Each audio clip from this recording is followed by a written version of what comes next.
Eckhart Tolle, I am so happy to see you. Even remotely, I'm so happy to see you. Me too, happy to see you too. Well, you're in British Columbia right now? Yes. Those are yes. British Columbia trees we're looking at right now. That's right, and it's raining a little bit. Yes, well, you and I go back for such a long way. I'm so happy that you could join us for this call to unite and for Super Soul Conversations. Thank you for being with me. I'm excited because everything you've taught me over the years about present moment living, down to when you're washing your hands, which we're doing far more of now than ever before, really be in the moment of washing your hand and filling the soap on your hands. I practice this all the time, walking down the stairs, actually being with each stair so that I know when I get to the platform, whether that's the 13th one and now you got 12 more to go. I mean, fully present in everything is what has saved me in this moment of the pandemic and crisis. Because what I find, being my age, having had pneumonia last year, pre-existing condition, I can watch the news and get myself overwhelmed with, the death toll and how many people in your city, your county, and only by coming back to the present moment and reminding myself that in this moment, I am breathing, I am fine, I am okay. Yes, and of course, when you're experiencing some form of adversity in your life, then it becomes even more important to be in the present moment, because if you're not, you suffer a lot. So it's an invitation of becoming present, and then you realize that when your attention moves into the present moment, the situation is not, in most cases, not unbearable. It's actually okay. It might not be good. Let's say it's okay. You can accept this moment as it is, and then perhaps you can go deeper and actually realize even now there's a lot to be grateful for in this moment. For the light that comes through the windows, nature, that you might not have nature where you live, but you look outside, you're breathing, the aliveness within you. There's a lot still to be grateful for. But I think the very important thing to understand is for people so that they can come to accept this situation. There's a law of polarities in this world, and the law of polarities is you have, on the one hand, you have what we could call order. So order means when order is in your life, you're able to think positively, you're able to create, there's a structure to your life, things are going relatively well, and you're contributing, you're creating more order, thinking positively. All this contributes to and we all want to live in an ordered universe where things are going well, everything is fine, everything is working as it should, there is a good movement of growth and so on. But what we tend to forget is that there is a law of polarities. So there is not just order in this world, there's also periodically the other polarity, which we could call disorder or chaos or disruption. And no matter how careful you are in your life, and you should always strive for order in your life, but no matter how careful you are, how creative you are, how much positive thinking you practice, at some point you will experience the other polarity of life, where something gets disrupted, either in your personal life, like breakdown of a relationship, loss of a job, loss of income, illness, somebody close to you dies or suffers, you lose your home, all kinds of things can erupt into your life. Even even people who are very good at creating and doing, they will experience at some point the other polarity. And so, live long enough, you're going to experience the other polarity. Yes, the other polarity is actually necessary. Real growth, which is spiritual awakening, spiritual deepening, usually does not happen when things are going well. Although it's great when things are going well, we should strive for things going well. But the deepening happens when suddenly disruption happens in your life. When you're out of your comfort zone, is what you say. Exactly, yeah. So I often say it's very unlikely that you will experience spiritual awakening when you are in your comfort zone. Although it's wonderful to be in your comfort zone, but that's not where it happens. And so the other polarity... That's where you can intellectualize it, is what I found. That's when I'm reading the book and the words are great and it's resonating. Exactly. Yeah. But when you're out of your comfort zone is when it gets put to the test. Exactly. That's like reading recipe books on how to cook. But now you have to start cooking. So you have to do it. Yeah. So what should we be doing now to handle it? I mean, I know what I personally am doing. That book, The Power of Now, and the message that comes from A New Earth, and everything that you have spoken of and tried to teach your whole life is more valuable to me now than ever before. What, for people who haven't read those books or need a reminder, should we be doing now to deal with the quarantine, the sense of isolation, the fear in our minds, all of that? Can you speak to that? Well, the most important thing is to realize the importance of your state of consciousness. We tend to give an excessive importance to external things, completely disregarding our own state of consciousness. So what is my state, the state of consciousness with which I meet this situation? So become aware of what your mind is doing. Is the unhappiness, let's say you're experiencing unhappiness, is it actually produced by the situation that I'm in this moment, which may not be the most pleasant situation, or is the greater part of the unhappiness that I'm experiencing produced by a narrative in my mind? Yes, Eckhart, let me interrupt here, because one of the greatest lessons I learned, and I think I learned this in A New Earth, is that stress is wanting the present moment to be something that it's not. And all suffering comes from that. And so the ability to do what the 5 stages of grief call for, and I know a lot of people are going through real grief with the loss of loved ones, and other people are just grieving not having the life that they are accustomed to and want to get back to normal. And in either instance, whether it's really grieving someone who was close to you and not having had the opportunity to even have a burial or funeral that so many people are going through, the sooner you get to acceptance, the better your suffering will be, correct?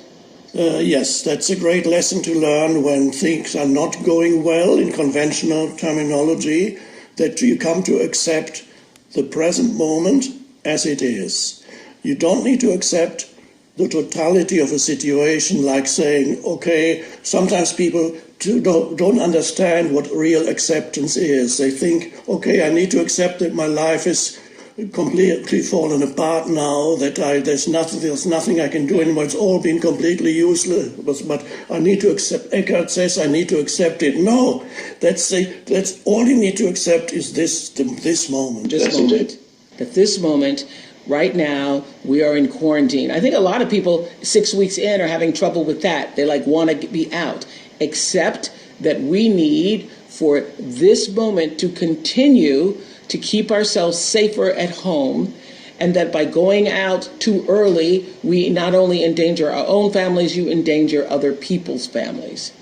Yes. And so the sooner we can accept that then and stop resisting the fact that you want to be somewhere that you're not, things get better.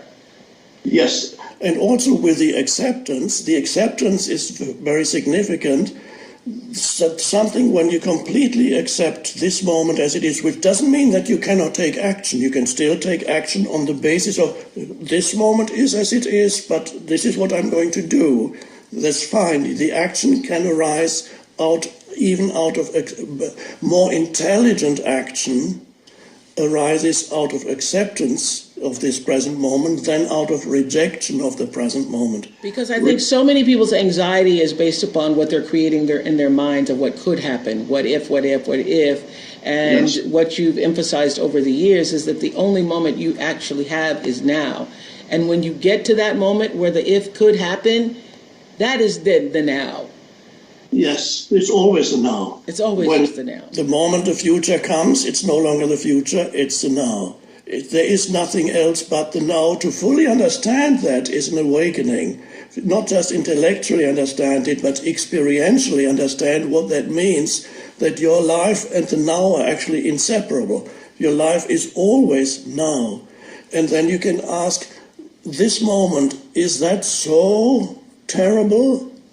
And mostly you have to say, no, it's this moment, it's just is as it is. Now, if you're in the midst of having lost your job, even if you're in the midst of having lost a loved one, you can still come back to this moment right now. yes, this moment, and be when But then. it's hard not to worry. And you tell us what you believe worry to be. First of all, it's wasted. Well, worry is, of course, you are creating a narrative in your mind about a future situation that is not good or worse than this, what you have now. You're losing something, any kind of scenario that the mind creates, and then the emotion that you're experiencing reflects the narrative that your mind is creating, but it's not the reality of what's going on now. It's a mental creation. So to realize that, we need to mention here something important at the present time, especially for millions of people, and that is the factor of uncertainty. Yes. Huge amount of uncertainty has come into people's lives, which means you do not know what's going to happen. Before you thought you knew what was going to happen, but ultimately that was an illusion too. But at least you thought things were relatively ordered, and you knew your income for next month. That's what's causing a lot of people anxiety, not knowing. Yeah. So this is a very important spiritual practice, to observe this thing in your life that we could call uncertainty, and instead of rejecting uncertainty, coming to terms with uncertainty and accept the uncertainty of the so-called future. Also, one of the things I think that can help in this time is, I remember we're sitting at our table having this conversation a couple of years ago, obviously before COVID-19, and you were saying civilization does not always move in a straight line of consciousness, that oftentimes we move forward and then we take steps backward. Yes. And then you end in a dark age period, or you end in a period of non-enlightenment, and then something happens, and then people take 3 steps forward, and then 100 years later. So that was I remember you leaving and saying, well, if we take steps backward and you end up in the dark ages, it'll only last a couple of 100 years. And I went, a couple of 100 years? But in this moment, we have an opportunity to take a step forward as a collective consciousness that benefits from what we've learned. What do you think that would look like if we could do that? Well, it all starts, the collective starts with the individual. So it starts with you. The shift in consciousness. What are you willing to see about yourself in this moment? Yes. So you can't have a collective until everybody is willing to do it for themselves. Yes, if enough people are able to experience this, what we could call a shift in consciousness, then the collective changes, and then what we call the world changes, because the man-made or the human-made world is a product of the collective consciousness. Do you think that this moment where we have literally been stilled, you gave us the book Stillness Speaks, we have obviously been put to behind our own closed doors to get still with ourselves. Is this not a moment where we can have an opportunity to unite in how we now see the world differently? Yes. It's like some higher intelligence that said what you need now is to be still, to go to your room and be still. There was a famous French philosopher, I can't remember who it was, maybe Pascal, who said all the evils of the world are due to people's inability to sit quietly in a room. All the evils of the world are due to the inability of humans to sit quietly in a room. Of course, the implications are quite deep, because by saying to sit quietly in a room, he's saying more than that. He's pointing to a state of consciousness, of alignment with the present moment, and to have inner stillness rather than just not move. Inner stillness. Yes, and also something important that you left me with a couple of years ago, life-changing for me, because it changed the way I listened to news, read news, received news. You said everybody gets caught up in the partisanship and in one political organization or another, and that the media is equally as hysterical. Yes. And if you watch it now, you can see that the media plays, it's like a reactive role, and it just is a cycle that continues over and over again. And I think if you feed yourself a consistent diet of that, you will be crazy. Oh, you yes. will certainly be fearful. You will be fearful, you will be filled with anxiety, you will be confused. Yes. So it's important on a practical level for people to just spend a limited amount of time just to know what's happening every day. Do not spend more time than necessary linking into the collective conscious, the collective madness. Hysteria. Yes. So protect yourself from that. Just take in what you need. You need to know the facts of what's going on, but not beyond that. Yeah. Last year, you started developing a new program about staying conscious during difficult times. And of course, you had no way of knowing at that time, or maybe you did, E.T., that the pandemic would be the most challenging time that many of us have ever lived through. Your team is now offering 5 episodes for free to help people navigate these uncharted waters. So people watching and listening can find the course at eckharttolle.com. That's all one word, Eckhart Tolle, one word. What are some of the key topics that you want to address in this course? Because, I mean, we could talk all day about this. So that's why you wanted to do a course, right? It's all the things that we've been talking about is what we're addressing in this course. But it's really how to awaken in this moment, how to use this moment to allow ourselves to move forward, how to not feel the fear, but how to stay in the moment and let the fear be what it is, and accept your beingness above everything else. You know, my favorite Bible verse through this whole time, and when I've seen too much news or read too many stories, I just repeat as my mantra, in God I move and breathe and have my being. Yes, have my being. That's a beautiful, beautiful sentence. And then one of my favorite parables is in the New Testament, where Jesus talks about there's a man who builds his house on the sand. Yes. And when the wind comes, the floods come, the house is swept away. Then there's a man who digs deep until he finds the rock, and then he builds his house on the rock. And then the winds come, the floods come, and that house is not swept away. So what we need to do is dig deep. That's actually what he says. Dig deep and find the rock, which means the foundation, the being of yourself, so that you are rooted in the being.